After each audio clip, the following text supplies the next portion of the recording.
First, hi, I'm Paul Zak. I'm a professor at Claremont Graduate University in California and founder of a company called Immersion Neuroscience. Most of my work has been creating knowledge and technology so that people can live longer, happier, and healthier lives. And that certainly applies to how we organize humans in these interesting communities we call companies. So we're really going to talk today about sustainability. I think having a sustainable organization is essential if that company is going to be profitable and effective for the long term. I have about 20 minutes to chat. We'll have time for questions at the end. I'll drop off to Andy in about 20 minutes. So anyway, much more you can find in my books. You can find me on Twitter. You can go to our website. So if you have more questions, feel free to put them in the chat. I'll try to get to them now, but also um, if you need more to read, please help yourself. So when I think about human beings until our robot overlords take over as creating value for organizations. So how do humans sustain that ability to create value? And there are really five pillars that allow us to really thrive long term. Um, the first three are very well known: eating a healthy diet, getting enough rest, and getting at least moderate exercise. There's many apps you can use to track those. I'm going to talk about number four and number five. So, recent research out of Oxford University has shown that about 50% of people's happiness is due to having a rich social network. So why do I care about happiness? Turns out that people who are productive at work are happier. People who are satisfied in their jobs are more satisfied with their lives outside of work. I'm going to give you some data on this in a minute. And yet at the same time, we see a large number of people who are dissatisfied, who are isolated, who are lonely, particularly as we've moved in many industries to a greater amount of remote or hybrid work. So I'm going to talk about how we have created new science and technology to guide people to build up that rich social network. And there's going to be some real valuable takeaways for organizations. And then number five is having a sense of purpose and acting on it. So I'll bring that back in on the end as well. Those purpose um, goals, that's your avocation, what you love doing outside of work and family. They give you energy, they get you excited on the weekends. And those are almost always social as well. So they contribute, five contributes to four in the sense that my purpose in life almost always involves other people. So it turns out that, of course, these five pillars are not independent of each other. So people who are lonely, who are sad, who are depressed, also don't sleep well. They also don't eat well. They also tend not to exercise. And so, from my work, because I'm a lazy guy, I want to identify the biggest leverage points that individuals and organizations can use to sustain individual thriving and organizational thriving. And the biggest leverage point is, in fact, having that rich social network, that connected sense of community. What's interesting about human beings is we are anatomically very different in our brains than any other mammal in the sense that we are hypersensitive to social information. So for humans, it's completely normal anatomically to put us in a building, give us a task, and we will work together. Now, there are always going to be some frictions when you have humans together, of course. Even people you love in your family, there's some frictions there, right? Nevertheless, if we think about, oops, I went backwards, some crazy way. If we think about how to create a connected workplace where we are thriving together, that is individually and as a group, then we've got to think about how to provide tools for individuals to continue to manage what I call their emotional fitness. If you are not emotionally healthy, if you're not excited about life, if you're burnt out, beat up, depressed, you're not going to perform well at work nor in life. And in fact, we find lots of data showing that a large number of employees, at least sometimes, are burnt out. Again, perhaps not surprising. I'm going to come back to the role of stress in a minute. This is data from Gallup. And this actually hasn't changed much. This is fairly common. We look at mental health disorders, we see something very similar. We see a skew towards those countries that are wealthier tend to have more mental health disorders. Could be our busy life. I think the reasons for that are not entirely clear. But there is a lot of stress in life. Our exposure to social media, to 24-hour news cycle, lots of reasons that you might feel beat up and unhappy. This is data from the US, but we see the same thing. As I mentioned earlier, people who are not thriving also um, generally don't eat or exercise. And so we see this big increase in obesity, in metabolic syndrome, and diabetes. So another sign that people are struggling. And that means your workforce is at risk, right? It's humans who are creating value for the organization. And if that organization has humans who are not thriving, then that organization, my claim is at risk of not being sustainable. And that sustainability is driven in large part by the lack of babies. So this is US data. So we've been below replacement fertility since 2010. For all our dear listeners in Europe, you guys are in much worse shape than we are. Germany went below replacement fertility in 1975. So with just a couple exceptions, almost every country in Europe is below replacement fertility. Denmark's basically holding their own. Hungary's doing their best to stay there. They're just a little below replacement. But everybody else is shrinking. Japan's shrinking. China's shrinking.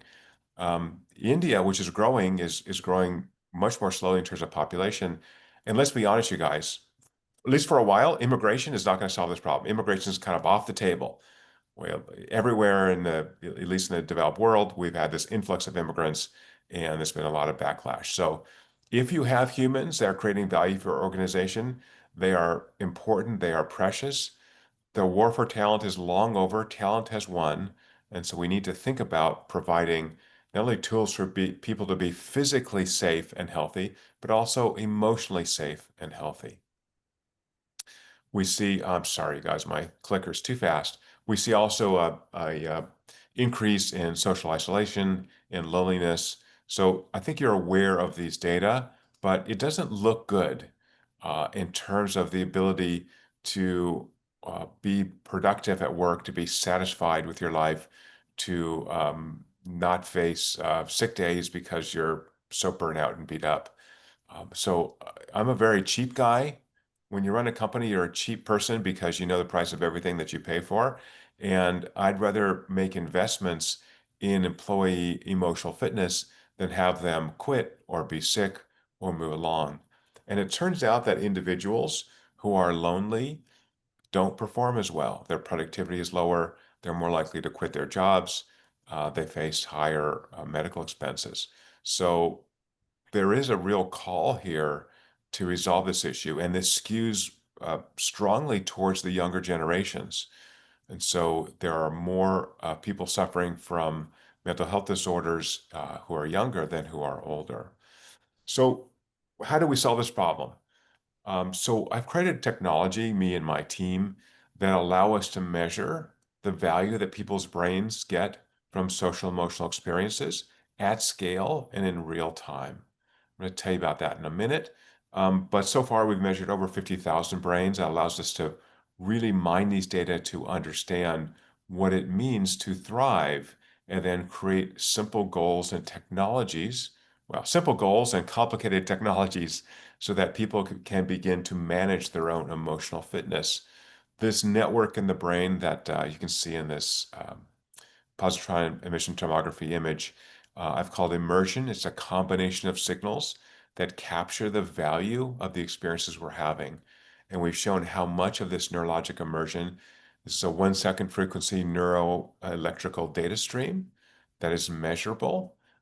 And with technology we've developed, so that we've shown how much you need to actually thrive from a social emotional perspective. I've given this a new name, this network in the brain, because we convolved multiple signals to very accurately predict people's behaviors, not their feelings. This network was discovered to identify why people respond after a measure to experience in a way that we can measure.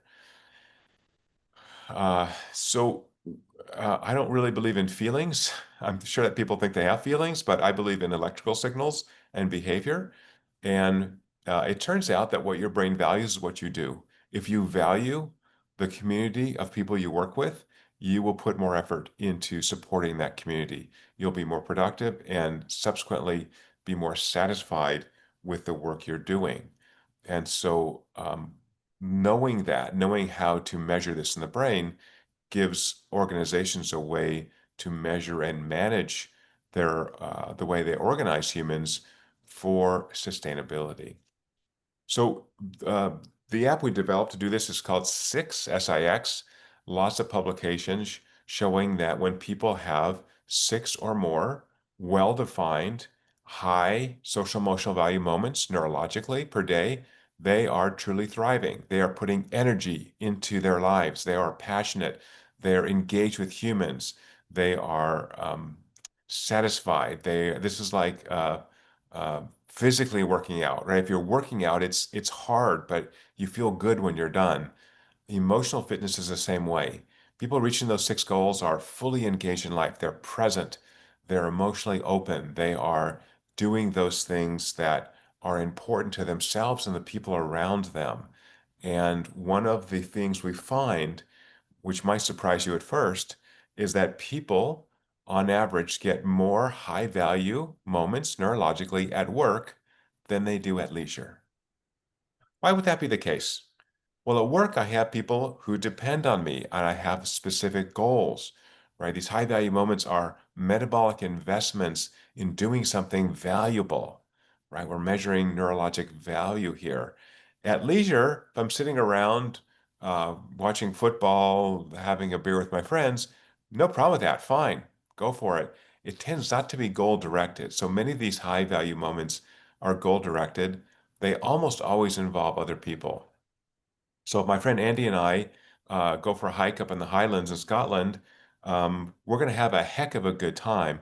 I would have a nice time if I took a hike by myself, but I have a lot more fun if I'm hanging out with Andy, right? So that social component is really important. And by giving people a simple goal, six high value moments a day, then it's easy to help them manage their own emotional fitness with a simple integer goal and also use anonymous data on the organizational level to see if the workplace, the way we've organized it, is able to sustain emotional fitness.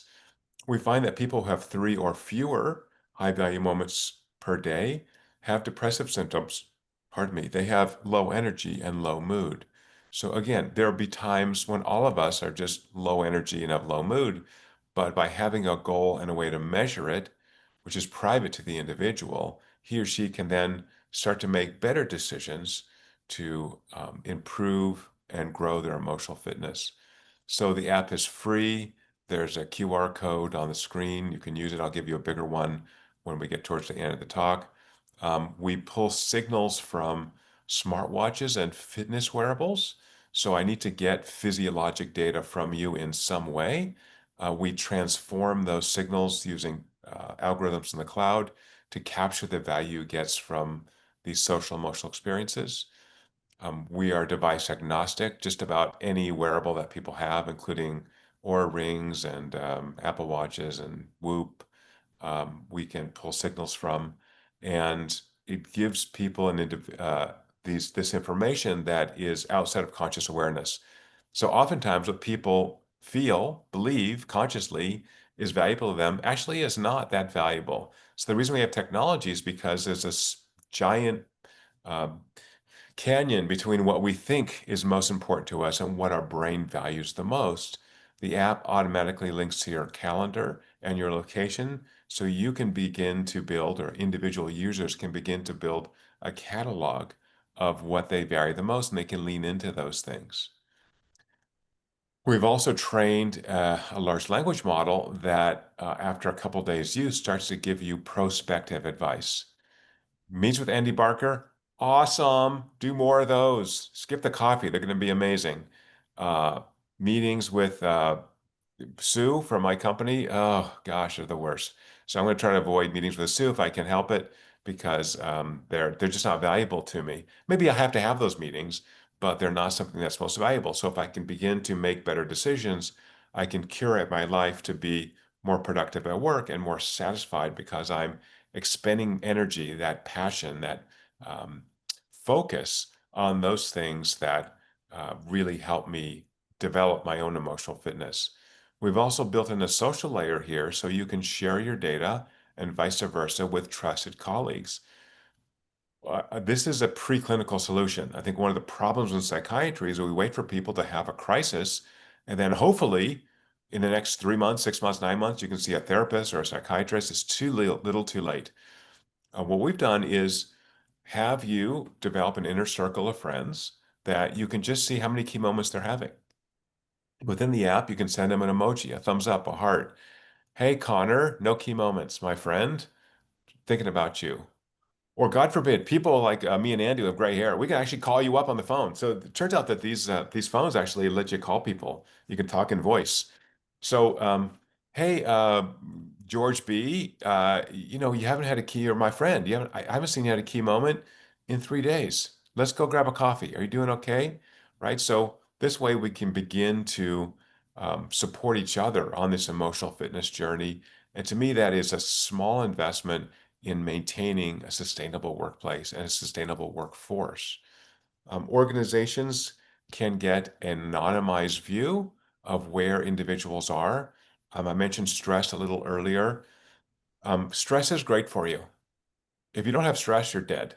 So we need challenges to grow and develop and thrive.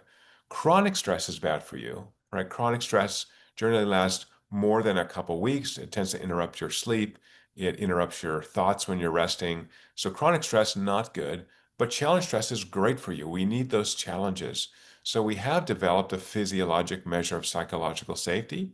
And that nice 2 by 2 graph you can see in the picture, it shows for each individual anonymized data showing the value they're getting in real time from the experiences they're having and their psychological safety. So psychological safety to me is table stakes. If you've created a toxic workplace where people are so stressed out they just can't perform, they're not going to be emotionally safe and they're not going to be physically safe.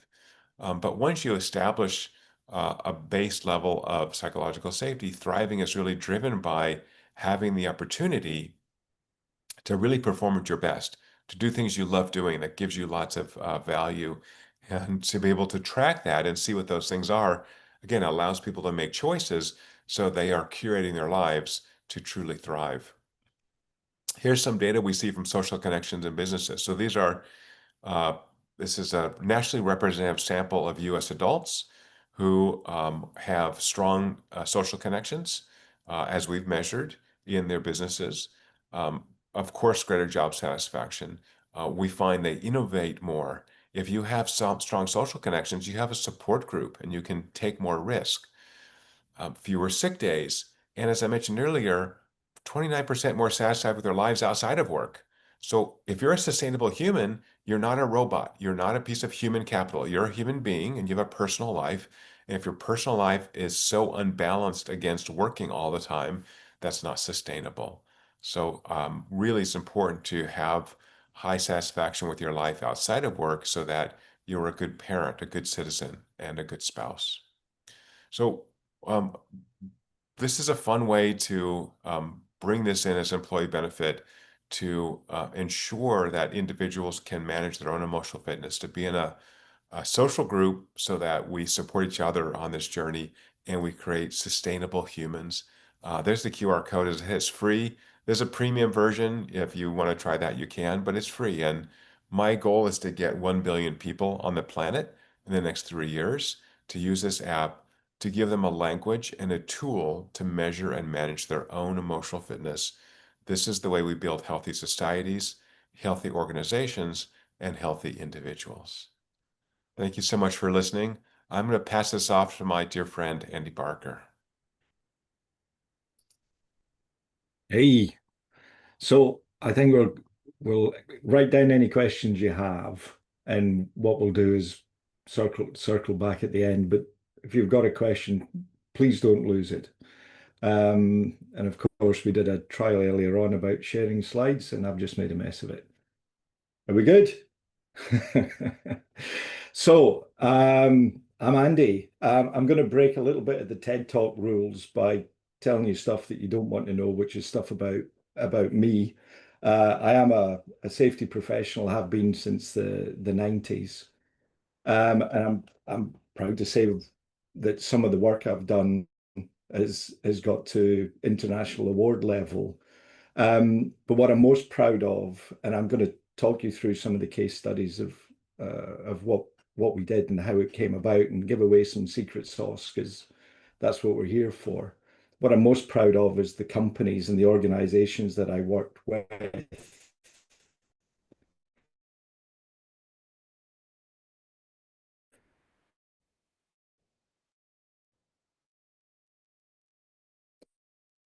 and these are examples from the Middle East. Safety record. We're going to take you off the bid at a country level, and at the last British Safety Council Awards, the company that you see here, which was responsible, and I'll go through a little bit of the data in a little while. They were responsible for about 60% of the fatal accidents that we were having across the Middle East, which ran to double figures in year after year, in some cases. 3 years after I left, picked up an award in an international award in London. So a Saudi company winning an international award for safety is just, I can't tell you how proud I am of that. And how we did it was to connect people socially, connect people to purpose, and have meaningful interactions. And when you have a positive experience, you want to repeat it. So engagement became very natural when we treated people like human beings. And I'll talk a little bit about what I did there. So surviving to thriving, and I am not going to talk about science in front of Professor Paul Zak at all. I'm going to do the practical safety guy application that I did in a few places. So, what one of the things that really stings for me is, if you're at a party, you're sitting on a plane talking to somebody, and they say, "Oh, what do you do?" And I say, "Well, I work in health and safety," but it's not like that, right? And you kind of have to justify yourself in some way as not having that reputation for policing or compliance or whatever that is. And I'm going to make some oversimplifications and generalizations, but I'm sure many of us recognize that. But what's important to me, like, my dad is one of my heroes, and he gave me a lot of life lessons. One of them was, son, look over your shoulder at your past, because everything that you did got you here. But two things: one, don't stare, and two, know what got you here might not get you there. So for sure, we stand on the shoulders of everything that came before us. We've absolutely, as a profession, changed how professions, industries work. And a little bit provocative with the child labor picture there, but the history is what it is. Now, I have dealt with walking into a room and somebody rolls their eyes and laughs at me for the chosen profession that I have dedicated my life to.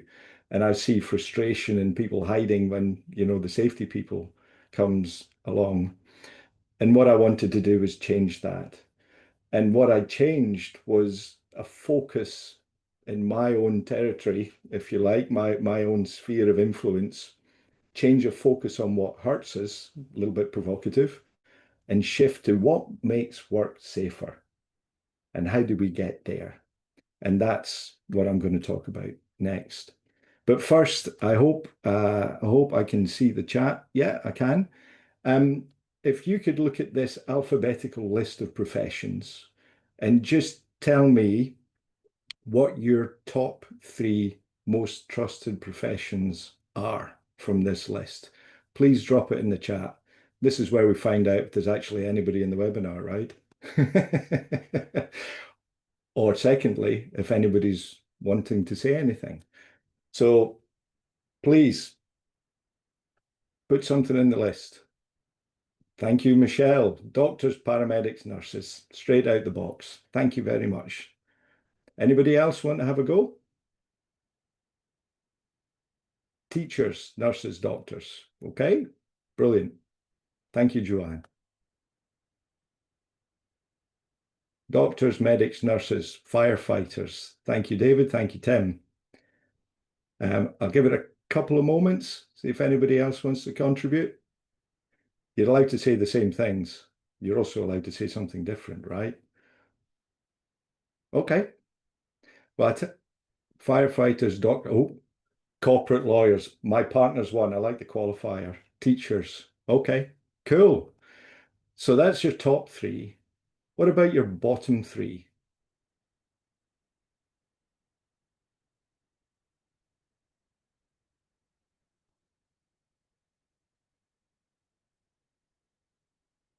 Anybody willing to have a go at the bottom three?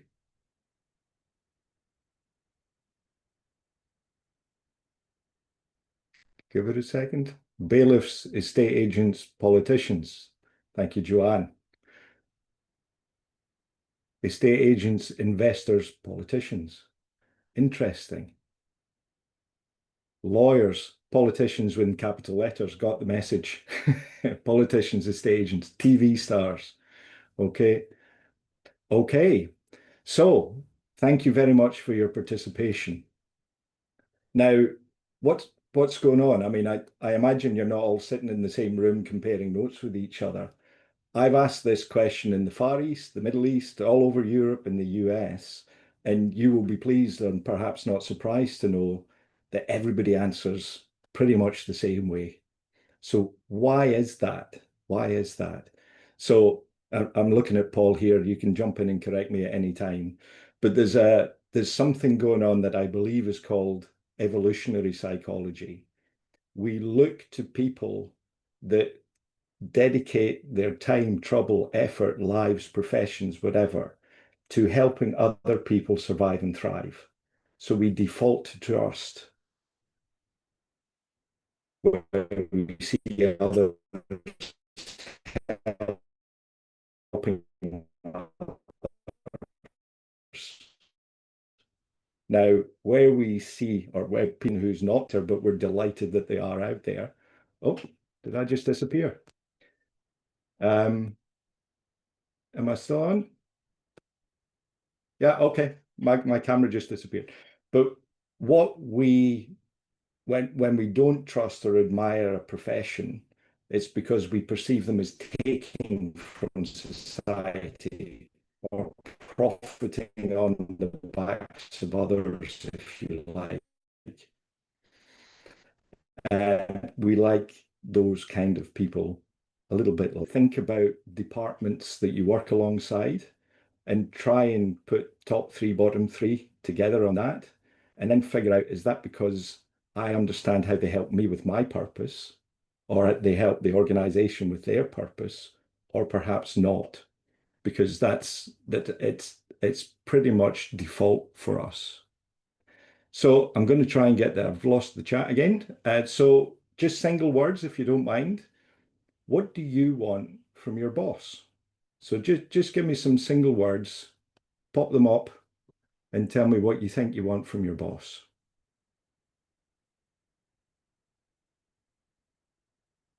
Empowerment, great word.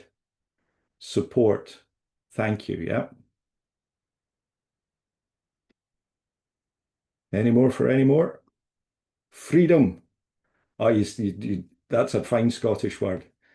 Listen to, understood. Honesty, brilliant words. Yeah, I love that. Empathy. Thanks, Stephanie. Yeah. So while you're thinking about that, what do you think your team wants for you? From you, sorry. Typo. Yeah, okay. The same. There you go. Joanne's nailed it. Yeah, a leader. Be a leader, right? And there's probably as many definitions of leader as there are leaders out there, but I think I get what you mean by that. Yeah. Perfect. Perfect. Empathy, listener. Great. Thank you so much. So what's this all about? I'm going to try and get back to the presentation. Now, I'm now struggling with the word emotional and feelings with what Paul said, right? So we want the electrical signals that that that are more triggering emotional needs than we do rational needs. Nobody said a laptop, nobody said a pay rise, nobody said promotion. We want help, support, seen and heard, right? Those are emotional needs. So we're kind of more Maslow than anything else. Now, I came across this survey a long, long time ago. It was first done after the Second World War. It's been repeated in many countries, many continents since then as the decades go on. It's the same list on either side, same list of 10 things. One on the left, what employees say they want. And I think you may recognize some of the things that you put there. And the other side is what employers think we want. Now, there's a little bit of instability going on. I think wages and job security are perhaps higher on the list at the moment, but consistently, what we want is appreciation, support, being in on decisions that affect us. And what employers consistently say is, well, I pay you. We're a good, solid company. And if you keep your nose clean, you get promotion.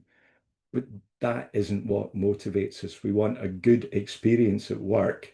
And that comes from being involved in decision making, getting to do the job we want to do, achieving the goals and getting help to do that. Now, there's a wonderful man that Paul Zak and I both admire, Paul O'Neill, who I believe went to Claremont University as well, professor. Um, if you don't know who he is, look up his YouTube videos. It's there. He decided to lead with safety when he became CEO of Alcoa. And he gave his organization 3 tests, which are all about employee experience. I want everybody in this organization to be treated with dignity and respect in every interaction they have with everyone every day. I want everybody in this organization to be given what they need to contribute in a way that adds meaning to their life. And I want those individuals to be recognized for that contribution for somebody important to them. So Paul gave you a little bit of ROI on emotional fitness and how he can help with that. If you want a couple of case studies, this is out there and has been for decades. Paul O'Neill took Alcoa from 3 billion to 27 billion, quintupled, I think I pronounced that right, their annual net income, and became significantly safer at the same time. These are not competitive subjects.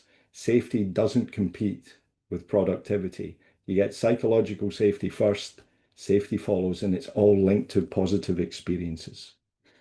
Okay, so positive experience, we perform better, we contribute more, we work safer, and we work smarter. Read all of Paul Zak's books. I have, they're great. And what they tell us is we engage what makes us feel good. Apologies for the word feel there, Paul. Right? But what makes us feel, again, if you're familiar with Daniel Pink, autonomy, mastery, purpose, right? Those are the intrinsic motivators. In my words, who in this organization helps me learn to be a better joiner, learn to be a better welder, learn to be a better finance person or whatever. Who helps me grow? Who helps me contribute in a way that I find meaningful? Who supports me and who recognizes and appreciates me for our contribution? And this is where I changed what I do in safety because our safety services were catch and correct, which feels like criticism, bit of a negative experience, to learning, growth, contributing, and support. And I'm going to tell you a couple of stories about that. So, catch and correct, people learn to hide mistakes, right? We want to survive the audit. We want to survive shame. We don't want our name in a report to say, I found you doing something wrong or unsafe. We shy away from that kind of interaction, if you like. We engage with what makes us successful and helps us thrive. So I'm going to skip this slide and get on. Oh, I should say that purpose and values thing. I touched on it earlier. Paul mentioned those with a sense of purpose and good experiences are feeling much better about how they contribute. That sense of purpose. But your purpose is being a joiner. Your purpose is being a healthcare professional. Your purpose is being a safety professional. Okay, so how does the safety professional help you deliver your purpose?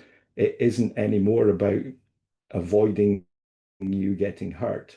It's helping you create value as an individual and as a group of individuals.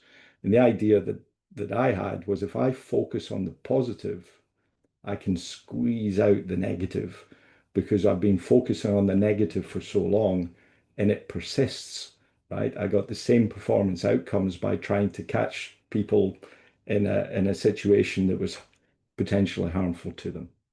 So, a couple of stories. I've changed the name and used AI to generate a picture here, but I want to tell you about Fiona. So, Um, I got a phone call one morning from Fiona on a Monday, and she said, "Oh, Andy, I just want to say thank you so much. The reports that you send on the from the observation system on a Friday, we read these things out on a Monday morning, and we have a great laugh at all the crap that's in there." I said, "Okay, it's a positive safety experience." I said, "Well, this is supposed to be a partnership. I provide the tools and the systems, but you provide the leadership.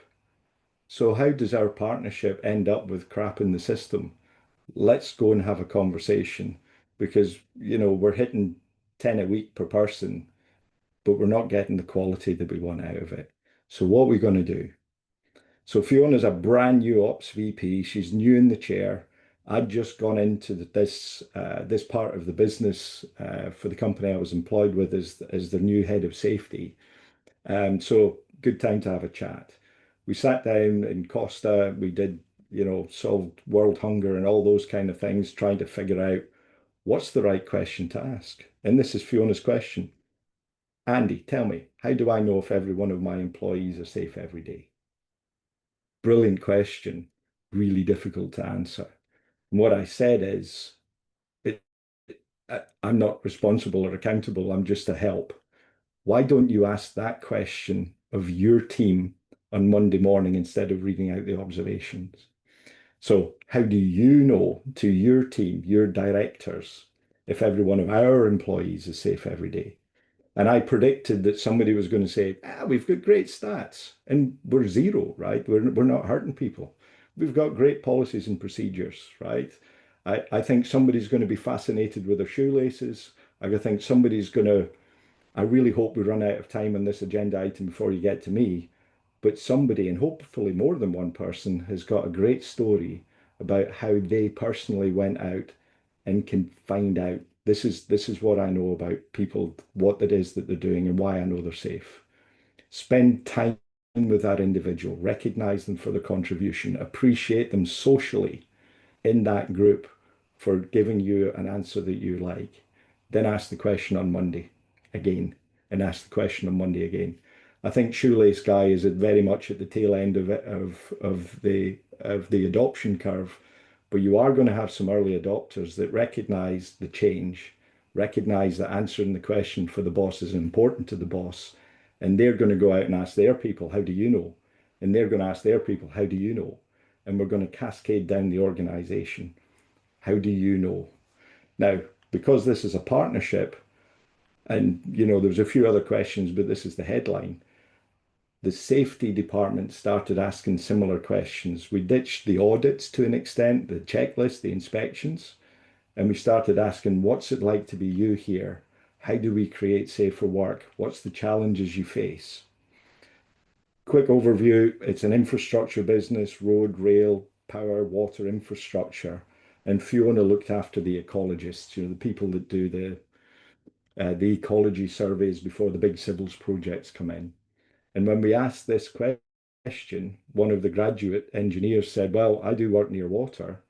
And when I said, "What do I need to do?" I was pointed at the cupboard with the life jackets and said, "Just pick a life jacket, sign it out. When you're finished, sign it back in again." She's like, "I think I should have some training. I'm not sure this life jacket fits." And what we discovered from asking better questions was that every day for ages, we'd been exposing people to a risk of a fatal accident, right? Drowning. We found CO2 cartridges missing. We found all sorts of problems with how we'd set this up. And we hadn't known, and it had been going on for years. So what did we do? We got an expert in. We did a half day in the classroom, and then we went to the pool, and people found out what it was like to float in life jackets, what it felt like to be rescued and be rescued. And importantly, we taught them how to come up with a rescue plan. Anybody knows about work near water, you survey the river, you look for the bend, the curve in the river, the water slows down, people move in a different direction. You can run to that point and throw the lifeline in. Now, 6 months after we did this training, I got a call from a guy that does flood defences, water engineering in the waterways around about the UK. And that person told me after that training, I went away and figured out in my job how I could help. I now engineer rescue points into rivers round about the UK. So if you want to know how to unlock creativity and innovation, socially connect people, show creation and contribution as a way forward, and celebrate that. Now, we didn't ask people to do better risk assessments, they did. We didn't ask them to do better journey planning, they did. What we asked them was, how do you know everybody's safe? And how do we create safer work for you? What are the challenges you face? Um, about 2 years later, Fiona's business went on to win, I think, 4 President's Excellence Awards for the creativity and innovation because we moved away from compliance. So I took this learning and I went to the Middle East. I looked after about 30 companies in the Middle East. Um, uh, most of the companies were in the top 10 in terms of size in construction, logistics, crane hire, catering, all sorts of different businesses. And I used the same tools that everybody has: audits, inspections, the way we interact, everything, right? But I shifted from catch and correct because I knew people conceal problems. And I shifted to how do we connect and contribute? Because I knew with a positive experience, people are going to share and they're going to engage. We know all the problems that we have: scaffolding, working at height, holes, electrical stuff. We know all of those problems. What we were interested in is finding who's overcome those challenges, and we're going to celebrate it. So instead of what did you find that's unsafe, we're asking people, what did you find that creates safer work? Now, the outcome, as I've put in the bottom there, was in 2 years, we moved from 5 to 15 fatal accidents per year, every year of this company's history, to zero in 2 years. We had multiple suicides every year. They went away. And then the CFO, when I resigned, phoned me up and said, please stay because you've added 25% profit in the business. Back to what Paul said about ROI and employee experience, we created the positive experience for people, connecting them socially and so on. So what does it look like? Here's a typical communication. You know, the industry was suffering 165 fatal accidents in the last 5 years with people falling through skylights and holes. We had this problem. We had fatal accidents and disabling injuries through this kind of thing. And the typical response is to remind people there are rules, right? There are rules. We put the onus on the front line, right? We believe that an employee solution to a corporate problem is the answer, and it's not. It's a leadership issue, it's a strategy issue, it's a cultural issue. How do we deal with it? So those kind of communications, it's not an experience, it's just information, right? It's not personal, it's just stuff, right? It's just reminding me, don't put my finger in there because it'll get chopped off, right? So we confuse awareness of a problem as being closer to solving it. So how do you solve it? So I want to tell you one of my favorite stories. This is Mr. Salim.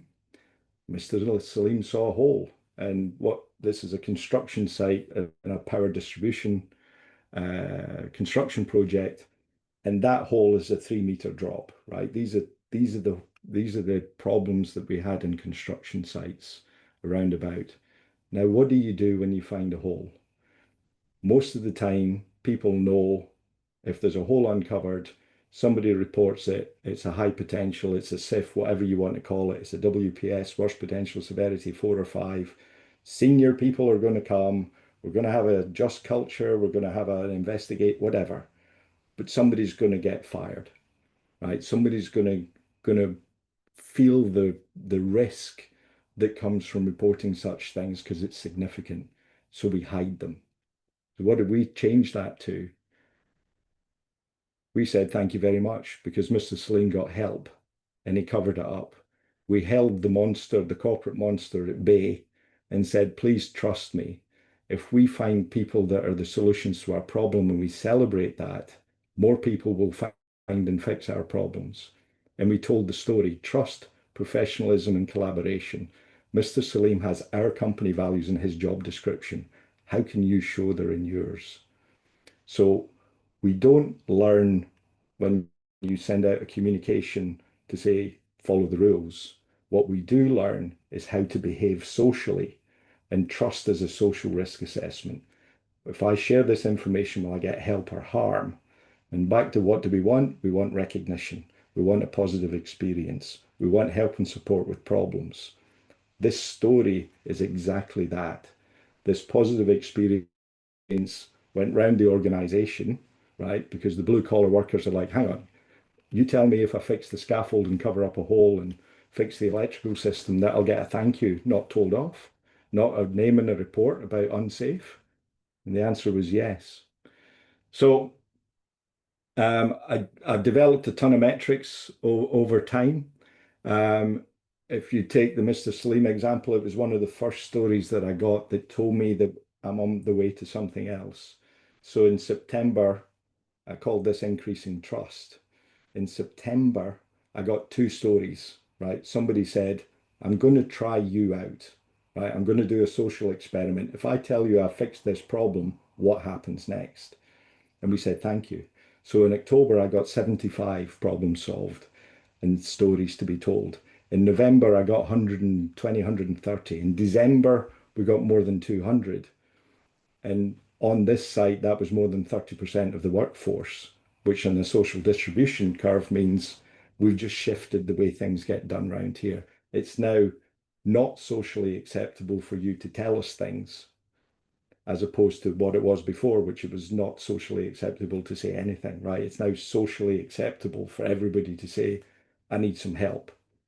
I track capacity, which is problem solving over time. And you can see there, uh, the graph goes left to right and up. As human beings, we want more things. When I go to the board, I tell them, you create more of these behaviors, you create more of the environment for those behaviors to exist, you create more of a positive experience because we recognize people for contribution and we support that and we actively look for it, then we get more contributions. And here's the stats. So I showed up in the middle of this graph, 2017, and the red bars are fatal accidents. The orange bars are recordable. So at peak, sort of 17, 15, whatever recordables. And you can see the yellow line, which is our LTIR going down. So I would challenge anybody really to say that what we created more of didn't make the bad things go away. So closing reflection, what is the one positive experience you can create today that makes people want to contribute and collaborate with you? People are waiting for permission. This was the Middle East where, human lives were not valued the way that others were. The dominant narrative was people are a problem, not a solution. But when they saw that they were going to be recognized for being a solution, they willingly contributed. So they follow if they believe a positive experience awaits. So let's build the kind of work where people want to be part of positively. And that's me.